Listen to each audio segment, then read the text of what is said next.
बहुत स्वागत है। मेरे साथ आज की इस प्रेस कॉन्फ्रेंस में आदर्श पाल जी जो हमारे प्रदेश संगठन मंत्री हैं वो मेरे साथ मौजूद हैं और रंजीत उप्पल जी जो जिला अध्यक्ष हैं यहां से वो मेरे साथ इस प्रेस कॉन्फ्रेंस में मौजूद हैं।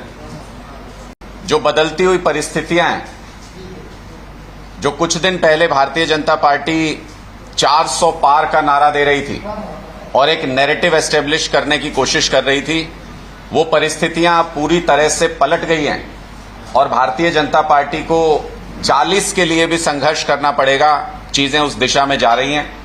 हरियाणा में भारतीय जनता पार्टी अपने 10 उम्मीदवारों की घोषणा कर चुकी है लोकसभा चुनाव के लिए, लेकिन अजीब बात है कि उनके उम्मीदवार कहीं पर भी कैंपेन करते हुए नजर नहीं आ रहे हैं। कई सारे उम्मीदवार अभी तक कैंपेन स्टार्ट नहीं कर पाए हैं अपना, और जिन्होंने भी कोशिश की उनकी कुछ डिटेल्स मैं आपके साथ साझा कर रहा हूं। सिरसा से अशोक तंवर जी ने अपने पॉलिटिकल कैंपेन की शुरुआत की, जनसभाएं करने की शुरुआत की, तो फतेहाबाद के गांव करनौली, अहली सदर, हुक्मावाली, अलीका, कारियां और हड़ौली समेत दर्जन भर गांव ऐसे हैं जहां पर उनको जबरदस्त विरोध का सामना करना पड़ा, जहां गांव के लोगों ने सवाल पूछे जिनके सामने भारतीय जनता पार्टी के उम्मीदवार टिक नहीं पाए और उनको वहां से लौटना पड़ा बिना प्रचार किए हुए। इसके अलावा किसानों ने टोहाना विधानसभा क्षेत्र में खनौरा, अमीन, फतेहपुरी, ये कई गांव ऐसे थे जहां पर तय कार्यक्रम में भी किसानों के विरोध के बाद अशोक तंवर जी को कार्यक्रम रद्द करने पड़े और भारतीय जनता पार्टी के उम्मीदवार अपना प्रचार नहीं कर पाए। रतिया विधानसभा के भी कई गांवों में विरोध का सामना उनको करना पड़ा। हिसार लोकसभा से रणजीत सिंह चौटाला जी को तुरंत फुरत में उम्मीदवार घोषित किया गया क्योंकि भारतीय जनता पार्टी के पास शायद अपना कोई उम्मीदवार नहीं बचा था। 85,000 वोट लेकर के पहले ही जमानत जब्त करा चुके रणजीत सिंह चौटाला जी को मौका दिया भारतीय जनता पार्टी ने, और उन्होंने भी अपना चुनाव प्रचार शुरू करते ही ब्राह्मण समाज के खिलाफ जिस तरीके का बयान दिया, उसके चलते अब उनका घर से निकलना मुश्किल हो रहा है। वो भी अपना चुनाव प्रचार शुरू नहीं कर पा रहे हैं, पिक नहीं कर पा रहे हैं। सोनीपत में बीजेपी के उम्मीदवार मोहनलाल बड़ोली जी कल जींद में नंदगांव में मौजूद थे। वहां पर उनको ग्रामीणों के जबरदस्त विरोध का सामना करना पड़ा। ग्रामीणों ने उनसे पिछले सांसद के काम का हिसाब मांगा, तो उन्होंने कहा कि भाई पिछले सांसद के काम का हिसाब मैं नहीं दे सकता, मैं तो नया आया हूं। तो फिर ग्रामीणों ने उनसे प्रधानमंत्री नरेंद्र मोदी जी के काम का हिसाब मांगा, वो भी मोहनलाल बड़ोली जी नहीं दे पाए। उनको बैरंग वहां से वापस लौटना पड़ा, उनका विरोध हुआ वहां पर। कुरुक्षेत्र लोकसभा से बीजेपी के उम्मीदवार जिनके कोयले के दाग बीजेपी वॉशिंग पाउडर में धोकर के भारतीय जनता पार्टी तुरंत फुरत में उनको उम्मीदवार बना के लाई थी, इस उम्मीद में कि बड़े उद्योगपति हैं, इस उम्मीद में कि पहले कई बार कुरुक्षेत्र से चुनाव लड़ चुके हैं, शायद कुछ हालात बन जाए भारतीय जनता पार्टी के लिए कुरुक्षेत्र लोकसभा से, जहां से वो पुराने सांसद नायब सैनी जी को एस्केप रूट देकर के मुख्यमंत्री बना के वहां से बाइज्जत निकाल करके ले गए हैं। वरना बहुत अपमान होता कि प्रदेश अध्यक्ष अपनी खुद की सांसद की सीट हार जाते।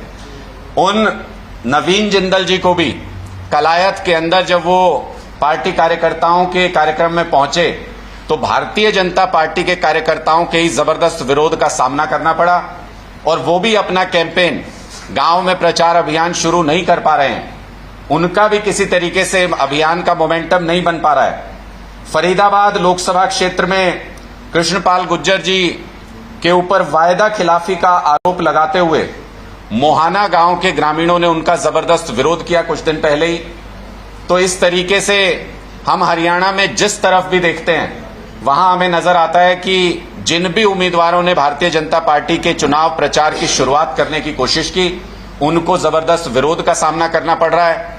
मोदी की गारंटी नाम के पोस्टर जहां भी जा रहे हैं ग्रामीण उनको फाड़ रहे हैं। जगह जगह गांव में पोस्टर लगाए गए हैं कि यहां पर भारतीय जनता पार्टी के किसी भी नेता की एंट्री बैन है, यहां पे प्रचार नहीं करने दिया जाएगा आपको। ऐसी स्थिति हरियाणा के अंदर बन रही है और बाकी इनके जो 5 उम्मीदवार हैं वो अभी तक चुनाव प्रचार में नजर ही नहीं आए। अनाउंसमेंट होने के एक सप्ताह से ज्यादा समय के बाद भी। इससे पता चलता है कि हरियाणा में हालात इस वक्त इंडिया गठबंधन के फेवर में 10-0 की तरफ बढ़ रहे हैं, जो हम काफी दिनों से कह रहे थे। और लगभग यही हालात चाहे आप राजस्थान में देख लीजिए, चाहे आप गुजरात में देख लीजिए जहां पे इनके 2 कैंडिडेट टिकट छोड़ के भाग गए, चाहे आप जम्मू कश्मीर में देख लीजिए या आप दिल्ली के अंदर देख लीजिए।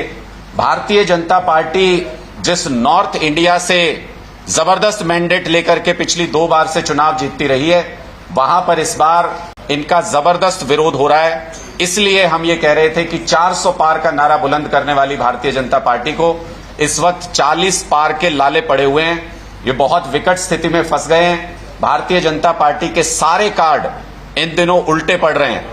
इन्होंने अरविंद केजरीवाल जी को जेल के अंदर डाला, इनको अब समझ नहीं आ रहा है कि अंदर रखें या बाहर निकालें। ना उगलते बन रहा है, ना निगलते बन रहा है। संजय सिंह जी को जमानत मिल गई, जिनको ये लोकसभा के चुनाव के दौरान जेल के अंदर ही रखना चाहते थे।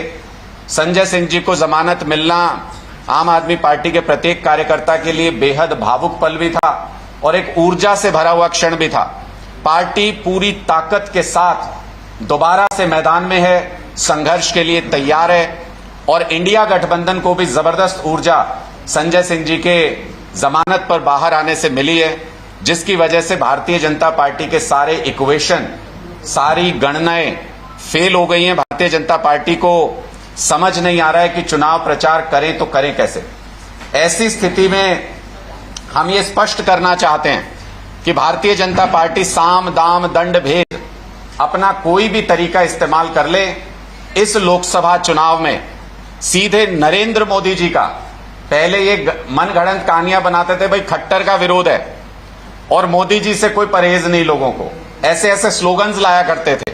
अब इन्होंने खट्टर साहब को हटा के देख लिया। अब की बार सीधा विरोध मोदी जी की देश विरोधी नीतियों का है। मोदी जी ने जो पिछले 10 साल में देश को बर्बादी के कगार पर पहुंचा दिया, बेरोजगारी को चरम पर पहुंचा दिया, इलेक्टोरल बॉन्ड का जो पूरा कच्चा चिट्ठा निकल के आया है, उसमें पता चला कि दूसरों पर आरोप लगाते रहे कि इन्होंने शराब घोटाला किया, इन्होंने शराब घोटाला किया, और शराब घोटाले के मुख्य अभियुक्त से खुद ही भारतीय जनता पार्टी ने 60 करोड़ रुपए की रिश्वत ले ली और उसको जेल से बाहर निकलवा दिया। इस तरह के तमाम तथ्य अब पूरे देश के सामने हैं और पूरे देश में, खासकर नॉर्थ इंडिया में जबरदस्त विरोध मोदी जी की नीतियों का हो रहा है। इस बार भारतीय जनता पार्टी को हरियाणा से 10-0 से हरा करके भेजेंगे, ऐसा हमारा प्रण है, हमारा संकल्प है और हरियाणा के लोग इसमें पूरी तरह से सार्थक तौर पर इंडिया गठबंधन के हर उम्मीदवार की मदद भी करेंगे। आपके कोई प्रश्न है तो आप पूछ सकते। ये आम आदमी पार्टी या कांग्रेस के जो कैंडिडेट्स हैं उनकी जीत पे या उनके प्रचार पे तो खुश होना अच्छा लगता है। ये जो बीजेपी के लोगों का विरोध हो रहा है, इसलिए आम आदमी पार्टी खुश क्यों नहीं?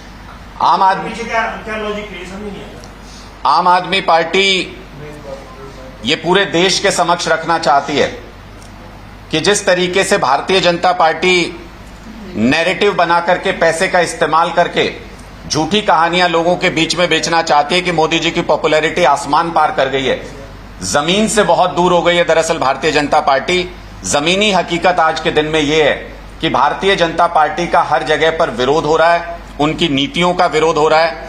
और जब भारतीय जनता पार्टी से इस कदर नाराज हैं लोग, तो एक ऑप्शन तलाश रहे हैं। जब तक इंडिया गठबंधन नहीं बना था, लोग इस बारे में कन्विंस नहीं थे कि उनके पास एक मजबूत ऑप्शन है जिसको भारतीय जनता पार्टी के खिलाफ चुना जा सकता है, जिसको भारतीय जनता पार्टी के खिलाफ वोट दिया जा सकता है। लेकिन इंडिया गठबंधन बनने के साथ ही लोगों को वो ऑप्शन नजर आने लगा है। चुनाव में वोट की अब 2 ही ढेरियां रह गई हैं, एक अंधभक्तों की है जो भारतीय जनता पार्टी को वोट देंगे और एक देशभक्तों की है जो इंडिया गठबंधन के साथ एकजुट हो रहे हैं।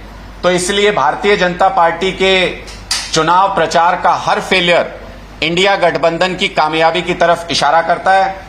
इसलिए हमने पूरे देश के सामने और हरियाणा की जनता के सामने ये स्पष्ट किया कि आपके साथी हरियाणा के अलग अलग हिस्सों में भारतीय जनता पार्टी के उन उम्मीदवारों का विरोध कर रहे हैं, मोदी जी की उन नीतियों का विरोध कर रहे हैं जिनसे पिछले 10 साल से वो त्रस्त रहे हैं। और हमें उम्मीद है कि भारतीय जनता पार्टी के लोगों ने जैसे आम जनता को दरकिनार किया, उनकी भावनाओं को आहत किया पूरे 10 साल तक, उनको वही सिला जब वो गांव में प्रचार करने के लिए जाएंगे तो उनके साथ वही सिला होगा, उनको वही जवाब मिलेगा, उसी तरह की बेरुखी का सामना करना पड़ेगा। आप लगातार कह रहे हैं कि बीजेपी का विरोध हो रहा है, आपके गठबंधन के साथी तो कैंडिडेट भी अनाउंस नहीं कर पा रहे, क्या वजह मानते हैं? सही समय पे सही जगह पे कैंडिडेट्स का अनाउंसमेंट किया जा रहा है। इंडिया गठबंधन में भारतीय जनता पार्टी स्थिति नहीं है भारतीय जनता पार्टी जैसी कि पहले उम्मीदवार घोषित कर दें और अब नीचे नीचे खुसर पुसर चल रही है कि हरियाणा के अंदर कई भारतीय जनता पार्टी के उम्मीदवारों को बदलने की चर्चा चल रही है। ऐसी स्थिति इंडिया गठबंधन में नहीं है। रणनीतिक तौर पर जहां जो फैसला किया जाएगा वहां उन उम्मीदवारों की घोषणा भी की जाएगी और उसके बाद जबरदस्त तरीके से कैंपेन करके चुनाव भी जीता जाएगा। हमने कुरुक्षेत्र में सबसे पहले उम्मीदवार घोषित किया था, स्ट्रेटेजी का हिस्सा था, लेकिन भारतीय जनता पार्टी को यह खौफ था कि इस बार इस पूरे क्षेत्र में वाइप आउट हो जाएंगे पूरी तरह से भारतीय जनता पार्टी के तमाम उम्मीदवार। इसलिए उन्होंने चुनाव को इतना पीछे धकेल दिया यहां पर कि वो लास्ट फेज में यहां पर आना चाहते हैं जहां पर उनको सबसे ज्यादा विरोध का सामना करना पड़ रहा है। जहां पे मोदी जी कभी कहा करते थे कि ये हमारा गढ़ है नॉर्थ इंडिया, वहां इस बार वो सबसे लास्ट में हरियाणा में, पंजाब में, इस इलाके में सबसे लास्ट में आना चाहते हैं। तो इसलिए हमको लगता है कि ये जो विरोध है ये जनता की भावनाओं के अनुरूप है। जनता अपनी भावनाओं को इसके जरिए व्यक्त कर रही है और इंडिया गठबंधन के जहां जहां जब जब उम्मीदवार घोषित होते जाएंगे आपको पूरी तस्वीर साफ होती चली जाएगी कि इस बार एनडीए हार रहा है और इंडिया जीत रहा है। एक बात ये सामने आ रही है कि आम आदमी पार्टी के क्योंकि प्रदेश से चुनाव लड़ रहे हैं और आम आदमी पार्टी को पूरे प्रदेश के अधिकारी प्रचार में लगे हुए हैं। मीडिया गठबंधन के जो दूसरे और हालांकि वो इसमें कैसी रणनीति दोनों ने गठबंधन ने मिलकर बनाई है कि क्या वो वहीं पर अपने अपने एरिया में करेंगे, कुरुक्षेत्र भी पहुंचेंगे सारे? जिस जगह पर भी इंडिया गठबंधन के उम्मीदवार घोषित होते जाएंगे, हमने एक कार्यकर्ता सम्मेलन रोहतक में किया है हाल फिलहाल में दीपेंद्र हुड्डा जी के समर्थन में, लेकिन चूंकि आधिकारिक घोषणा अभी तक उम्मीदवारों की नहीं हुई है इसलिए अभी तक वहां पर कार्यकर्ता सम्मेलन नहीं किए गए हैं। जहां जहां इंडिया गठबंधन के उम्मीदवारों की घोषणा होती जाएगी वहां वहां साझा कार्यकर्ता सम्मेलन करके सभी कार्यकर्ता पूरी ताकत लगाएंगे कि भारतीय जनता पार्टी को इस पूरे इलाके से उखाड़ फेंका जाए और जो जन विरोधी नीतियां भारतीय जनता पार्टी 10 साल तक अपनाती रही है उसके खिलाफ एकजुट होकर के ये लड़ाई लड़ी जाए। हमने आपको अपना टारगेट बताया, इस बार हरियाणा से 10-0 से बोरिया बिस्तरा समेट के भेजेंगे भारतीय जनता पार्टी को। इस लक्ष्य को लेकर के पूरी ईमानदारी से, पूरी ताकत से इंडिया गठबंधन के सभी सहयोगी काम कर रहे हैं। आपके गठबंधन के जो साथी हैं रणदीप सुरजेवाला, उनका जो बयान आपने भी सुना है, किस तरह से देखते हैं आप उस बयान को? मुझे लगता है कि उसके बारे में उन्होंने अपना स्पष्टीकरण स्वयं दे दिया है कि उसके साथ कोई काटछांट की गई है और पूरा डिटेल्ड वर्जन भी उसका उन्होंने शेयर किया है। मुझे लगता है वो उनका पर्सनल बयान है और इस पे उनका जो जवाब है उसी को कंसिडर किया जाना चाहिए। अनुराग जी, संजय जी के रात में स्पीच सुन रहा था मैं, हालांकि वो उदाहरण के तौर पर ये बात बोल रहे थे कि मान लो मोहाली में प्रधानमंत्री के खिलाफ कोई केस दर्ज कर दिया जाए, वहां से 2 दरोगा आ जाए और पूछे कि नरेंद्र मोदी जी कहाँ है, एक पश्चिम बंगाल में दर्ज हो जाए, एक तेलंगाना में दर्ज हो जाए, एग्जाम्पल दे रहे थे। क्या आम आदमी पार्टी रणनीतिक तौर पर इसको लेने वाली भविष्य? देखिए, निश्चित तौर पे ये एक महत्वपूर्ण सवाल है। जब ये कहा जाता है कि अरविंद केजरीवाल जी मुख्यमंत्री हैं तो उनको खास तवज्जो क्यों दी जानी चाहिए या कोई खास छूट क्यों दी जानी चाहिए, तो कानून के सामने तो सब बराबर हैं। इसलिए हमने कहा कि अगर बिना सबूत, बिना किसी प्रूफ के चीफ मिनिस्टर को गिरफ्तार किया जा सकता है तो ऐसा आप एक नैरेटिव सेट कर रहे हैं कि भविष्य में जहां आपकी सरकारें नहीं है वहां आपके खिलाफ केस दर्ज कर दे कोई, और कल को कोई प्रधानमंत्री से पूछताछ करने के लिए पहुंच जाए तो कोई विशेष अधिकार तो प्रधानमंत्री को भी संविधान के अंदर नहीं मिला है। ये एक स्थिति समझाने के लिए, ताकि भारतीय जनता पार्टी के अंध भक्तों की आंखें थोड़ी सी खुलें, उनको समझ में आए कि संविधान और कानून सबके लिए बराबर है और जनता के हाथ में लोकतंत्र में सारी चाबी होती है। वो जिस दिन चाहेंगे पलड़ा दूसरी तरफ झुका देंगे और उस दिन आपको इस बात के लिए तैयार रहना होगा कि आपके कितने मुख्यमंत्री, आपके प्रधानमंत्री, आपके गृह मंत्री क्या पूछताछ के लिए तैयार हैं, क्या कानूनी प्रक्रिया का सामना करने के लिए तैयार हैं। क्योंकि ये तो पूरे देश के सामने स्पष्ट हो गया है कि अगर किसी ने भ्रष्टाचार किया है तो भारतीय जनता पार्टी उसमें नंबर 1 पर है। सबसे ज्यादा भ्रष्टाचारी आज के दिन में किसी पार्टी में है तो भारतीय जनता पार्टी में है। अब तो लोग ये कहने लगे हैं कि बीजेपी की फुल फॉर्म बदल के भ्रष्टाचारी जोड़ो पार्टी कर देनी चाहिए, क्योंकि पूरे देश से पूर्व से लेकर पश्चिम तक और उत्तर से लेकर दक्षिण तक जिस भी व्यक्ति का नाम भ्रष्टाचार में आया उन सभी को मोदी जी ने कहा किसी भ्रष्टाचारी को छोड़ूंगा नहीं, किसी भ्रष्टाचारी को छोड़ूंगा नहीं, सबको पकड़ के भारतीय जनता पार्टी में ले आऊंगा। इस प्रकार का रवैया जो भारतीय जनता पार्टी ने अपनाया तो कानून का सबसे ज्यादा डर उनके मन में होना चाहिए। आपके जो कुरुक्षेत्र से इंडिया महागठबंधन के श्री गुप्ता जी हैं, उनके खिलाफ INLD के अभय सिंह चुनाव में पहली बार चुनाव लड़ा, उनके बेटे का चुनाव, मतलब जो हर कोई पार्टी जीत के लिए दावा करती है, बीजेपी भी कर रही है, आप भी कर रहे हो, INLD भी कर रही हो, तो जेजेपी और INLD की पूरे प्रदेश में, खाली कुरुक्षेत्र में पूरे प्रदेश में क्या स्थिति एज आम आदमी पार्टी के सीनियर मैनेजमेंट के नाते क्या देखेंगे? मुझे नहीं लगता है कि आज के दिन में हरियाणा की राजनीति में जेजेपी और INLD की कोई प्रासंगिकता रह गई है। ये पास्ट की राजनीति हो गई है इन लोगों की। और कई लोगों ने शुरू में ये कहा कि ये ताऊ के लाल आ गए हैं जी चुनाव लड़ने कुरुक्षेत्र में, तो मैंने उनको स्पष्ट तौर पे ये बताया कि ये ताऊ के लाल नहीं है, ये भारतीय जनता पार्टी के दलाल हैं जो उनके इशारे पर इंडिया गठबंधन के वोट काटने के लिए अपने उम्मीदवार चुनाव मैदान में उतार रहे हैं। जो राज्यसभा चुनाव में बीजेपी की मदद करे, जो विश्वास मत के समय भारतीय जनता पार्टी के साथ खड़ा हो, एब्सटेन कर जाए वोटिंग से, उनकी मदद करे इनडायरेक्ट तरीके से, और जो हमेशा से भारतीय जनता पार्टी के साथ रिश्ते में रहे हों, ऐसे लोगों के ऊपर विश्वास करना हरियाणा के लोगों के लिए मुमकिन नहीं है। और कल मैंने एक शब्द भी सुने, अभय चौटाला जी ने कहीं पर कहा कि मरने देना केजरीवाल को, तो जो हरियाणा के बेटे के मरने की दुआ करते हो ऐसे लोगों की जमानत जब्त करा के हरियाणा के लोग इस बार भेजेंगे। हम भी देखते हैं कि कुरुक्षेत्र में वो भी वोट मांगने के लिए पहुंचे हैं। 20,000 वोट का आंकड़ा अगर वो पार करेंगे तो हम समझेंगे कि उन्होंने वाकई में चुनाव लड़ा है। 20,000 वोट के नीचे अभय चौटाला जी को रख के इस बार जनता उनको ये बताएगी कि उनके अहंकार का किस तरीके से हरियाणा के लोग जवाब देते हैं।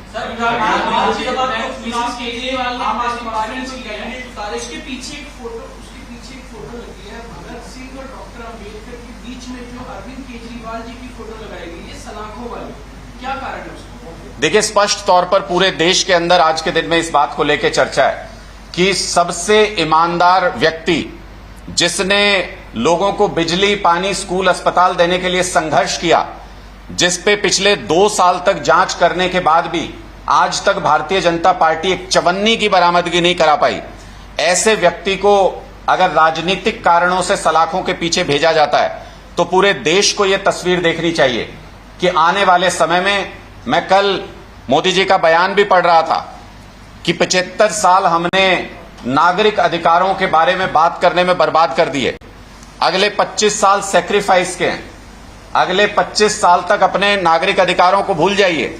यानी मोदी जी अब स्ट्रेट फॉरवर्ड, सीधे सीधे तानाशाही की तरफ इशारा कर रहे हैं।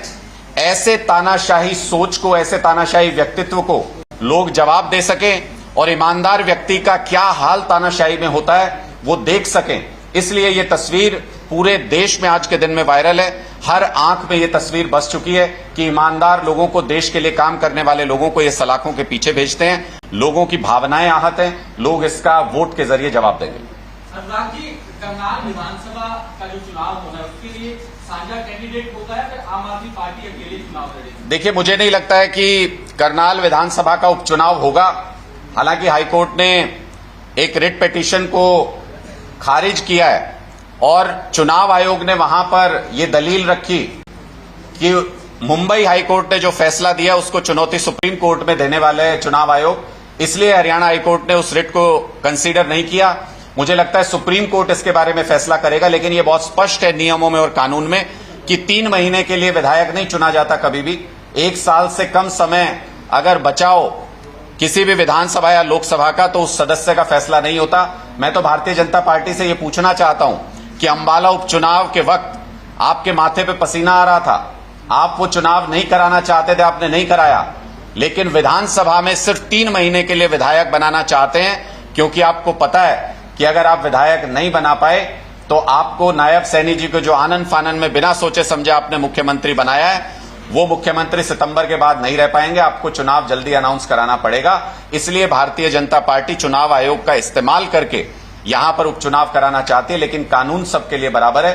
हमें पूरी उम्मीद है कि सुप्रीम कोर्ट से इस चुनाव को खारिज किया जाएगा। दिल्ली में आप लोगों की जो रैली हुई थी उसको लेकर बीजेपी नेता कह रहे हैं कि ये जो लोकतंत्र बचाओ या प्रजातंत्र बचाओ की बात कर रहे हैं, सारे भ्रष्टाचारी हैं, इकट्ठे होकर भ्रष्टाचार करने की इजाजत मांग रहे हैं। देखिए, जिनके घर शीशे के होते हैं उन्हें दूसरों पे पत्थर नहीं फेंकना चाहिए।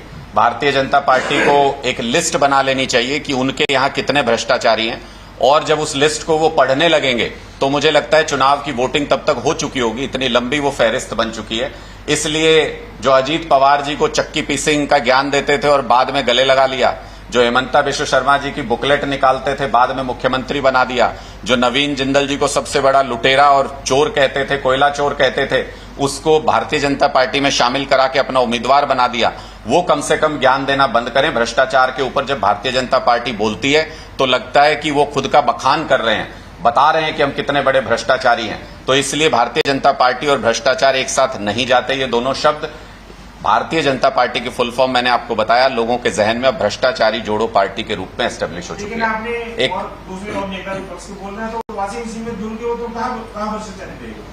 हाँ, वो भारतीय जनता पार्टी की वॉशिंग मशीन में जब कपड़े धुलते हैं तो कहाँ भ्रष्टाचारी तो मैं वही बता रहा हूं, जब वॉशिंग मशीन में कपड़े धुलते हैं तो हमारा ध्यान इस तरफ तो जाता है कि कपड़े सफेद हो गए हैं, साफ हो गए हैं, लेकिन इस तरफ नहीं जाता कि उसमें से जो गंद निकलता है वो कहां पर जा रहा है। वो वॉशिंग मशीन में या तो जमा हो जाता है या उसकी पाइप से निकल के जाता है। वो गंद पूरे देश में भारतीय जनता पार्टी फैला रही है अपने चंद लोगों को साफ सुथरा करने के लिए। वॉशिंग मशीन की इस पूरी प्रक्रिया को देश समझ चुका है, देश के लोग जवाब देंगे।